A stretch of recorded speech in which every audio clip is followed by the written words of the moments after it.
एक एक तरफ की बता रहा हूं। तो ये 87 फुट इसका क्या है, चौड़ा है। कितना? 87 फुट। 87 फुट का मतलब है लगभग 27-28 मीटर। 27-28 मीटर चौड़ा एक दीवार। हर एक ईंट में देखिए बाबेल कैसे बनाया गया था। उत्पत्ति 10 का 10 में वे लोग ईंट भट्टी से कार्य शुरू किया था। तो यहाँ हर एक दीवार में हर एक ईंट में नेबुकदनेस्सर का नाम था। और इसका ऊंचाई 350 फुट ऊंचा है। आप सोचो कितना ईंट लगा होगा उसमें। और इस जो दीवार के ऊपर, ये दीवार क्या है, एक बाउंड्री वॉल है, बाउंड्री वॉल। इस दीवार के ऊपर से 6 रथ एक साथ दौड़ सकता था। इसीलिए मोदी सरकार ने अभी दिल्ली से मुंबई का एक्सप्रेस वे बनाया जिसमें 6 रथ जा सकता है। दुनिया में कहीं भी आप जाके देखो, एक्सप्रेस वे कम से कम 6 गाड़ियों को एक साथ जाने वाला, एक साइड में 6 गाड़ियों को जाने वाला, एक कोई रुकावट नहीं। आप बताइए नेबुकदनेस्सर का इस रोड में, इस दीवार के ऊपर कौन सा गाय आ सकता है? आप 200 का स्पीड में भी गाड़ी चला सकता है ना। अभी हमारे रोड से हम गाड़ी नहीं चला सकते, कोई प्राणी आएगा, जानवर आएगा, वहां नहीं आएगा कुछ। तो इसलिए बोलता है एक्सप्रेस वे। ये एक्सप्रेस वे आज मैं और आप बनाने से सैकड़ों साल पहले नेबुकदनेस्सर ने बनाया था। इतना ही नहीं, मैं संक्षिप्त बताऊं, समय नहीं है। नेबुकदनेस्सर अपनी पत्नी, उसका नाम मीडिया था, मीडिया। ये आज का जो मीडिया है वो नहीं, मीडिया उसका नाम था। वो पर्वत इलाकों में रहने वाला, वहां से उसने एक पत्नी को लेके आया था, बाइबल में जिक्र है। उसका मनोरंजन के लिए उसने हैंगिंग गार्डन बनाया। दुनिया का 7 अजूबे में से एक, जो 7 मिरेकल से एक था ये हैंगिंग वॉल। ये सब इतिहास बता रहे हैं। क्या था?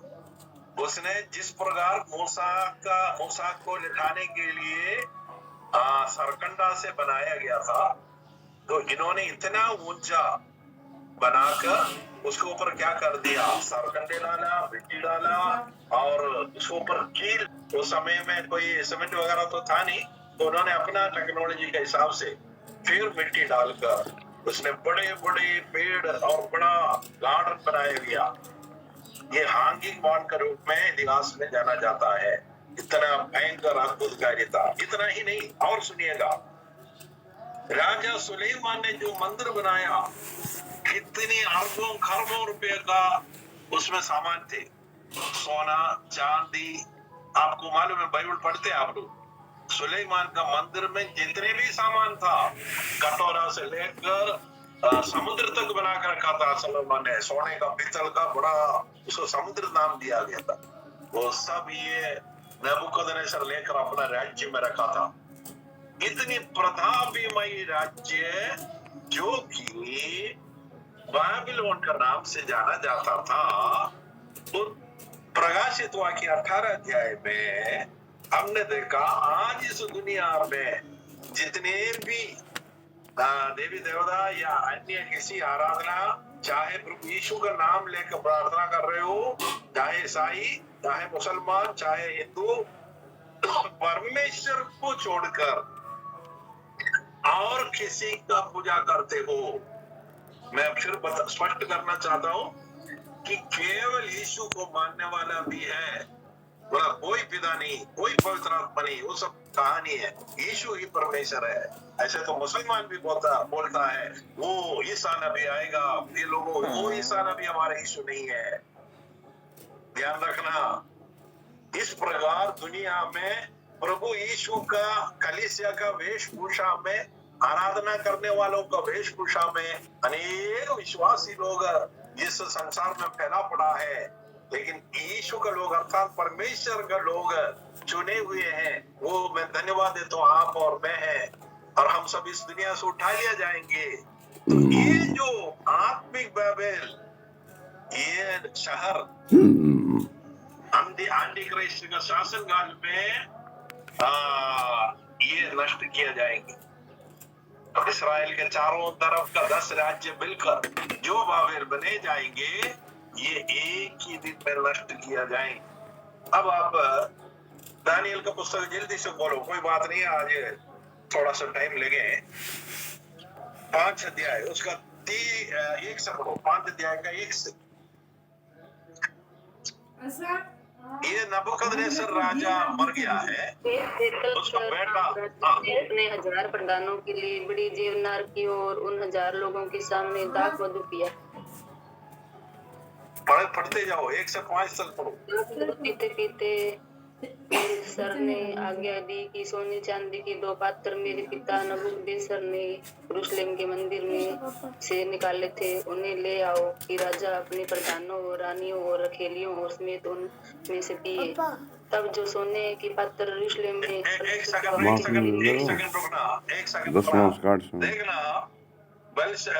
नबूकदनेस्सर राजा मर गया, उसका बेटा बेलशस्सर अभी राजा बन गया। नबूकदनेस्सर ने जो कटोरा अर्थात परमेश्वर का आराधना के लिए इस्तेमाल किया जाता था, परमेश्वर का वेदी पर जो चढ़ाए जाते थे, उसमें दारू पीना शुरू कर दिया। कितने लोगों से? 1000 राजाओं को बुलाकर। तो आपने सोचना वो कितने पावरफुल व्यक्ति है। 1000 बहुत बड़े बड़े नामधारी लोगों को बुलाकर, संसार का कोई एक जगह का नहीं कि सुजानगढ़ का 1000 लोगों को बुला के नहीं, राजस्थान का 1000 लोगों को बुला के नहीं, इंडिया का नहीं, दुनिया का बड़े बड़े नामी लोगों को बुलाकर वो पार्टी दे रहा था, और परमेश्वर का कटोरे में से वो एंजॉय कर रहा था। इतने में दीवार में एक हाथ आकर लिखा, 5वीं आयत में लिखा, आपने देखना, मैंने तक के ओ फसिल पढ़ो, 5वीं या 6 आयत देखना होगा बाइबल, 5 या 6 में लिखा है वो। घड़ी मनुष्य कि उसी मनुष्य के हाथ की सी उंगलियां निकल कर दीवार के सामने राज मंदिर की बीच पर कुछ नहीं सही है, बिल्कुल सही है। क्या लिखा? और हाथ का जो दिख रहा था वह राजा को दिखाई पड़ा। आगे पढ़ो। उसे देख कर राजा भयभीत हो गया और वह अपने सोच से घबरा गया, और उसकी कटी के जोड़ ढीले हो गए और कांपते कांपते उसके घुटने एक दूसरे से लगने लगे। 25 आयत से 31 आयत तक पढ़ो। जो शब्द लिखे गए थे ये है, मैंने तकेला वो फसिल, इसलिए का अर्थ कोई नहीं बता पाया, दानियल ने बताया। तब बेलशस्सर ने आज्ञा दी और दानियल को बैंगनी रंग का वस्त्र, उसने पूरा बता दिया गया कि राजा 13 दिन गिना गया है, परमेश्वर की दृष्टि में बुरा किया तो समाप्त, तो कलास है। आपको मालूम है BC 331 में अलेक्जेंडर द ग्रेट, सिकंदर ने फिर इसको ऊपर कब्जा किया।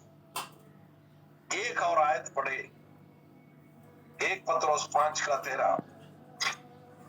सब कुछ नष्ट हो गया, शहर नष्ट हो गया, एक लड़ाई में ये बड़े बड़े बड़े बिल्डिंग, संसार का अजूबा, वो सब गिर गया है। लेकिन 1 पत्रोस 5:13 में पढ़ो, देखना बाबुल में तुम्हारे लोग, देखना पत्रोस का समय में, यीशु मसीह के समय में, पहली शताब्दी में, पहले सदी में वहां एक चर्च था। ये है बाबिल। ये बाबिल धीरे धीरे धीरे, अभी बिल्डिंग नहीं है, लेकिन इतना शक्तिशाली बन चुका है ये बाबिलोन कि क्या क्या आराधना करते हैं। माता पिता मिलकर बच्चों को हत्या करते हैं, क्योंकि वो अनंत जीवन पाने के लिए बच्चों को बलि चढ़ाता है। क्या क्या इस दुनिया में करते हैं प्रिय लोगों, इसका हेड ऑफिस बाबिलोन ठहरेंगे आगे समय में। और ये एक ही दिन में देखना ये नष्ट किया जाएगा।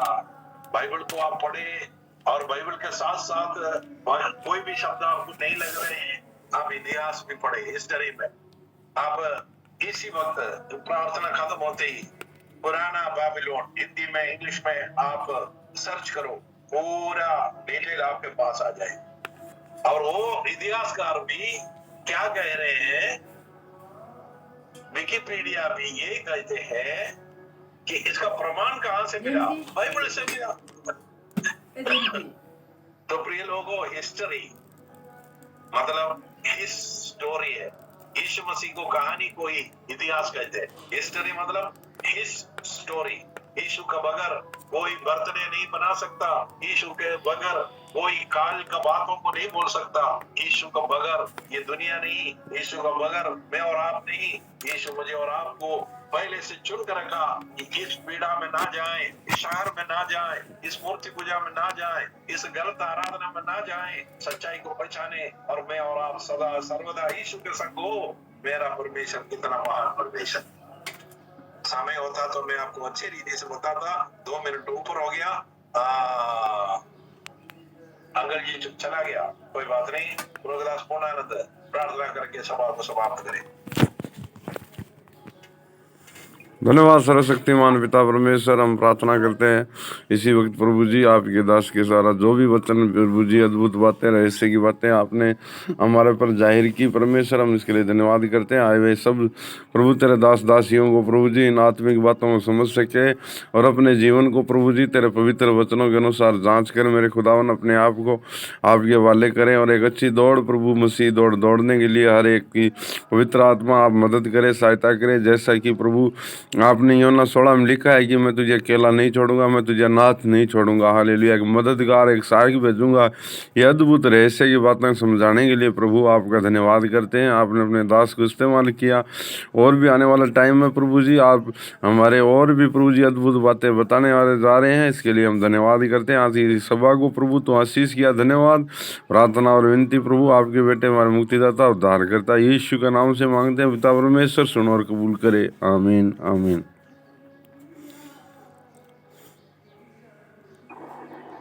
परमेश्वर ने हमारी प्रार्थना सुना, हाथ उठा के प्रभु को धन्यवाद करें।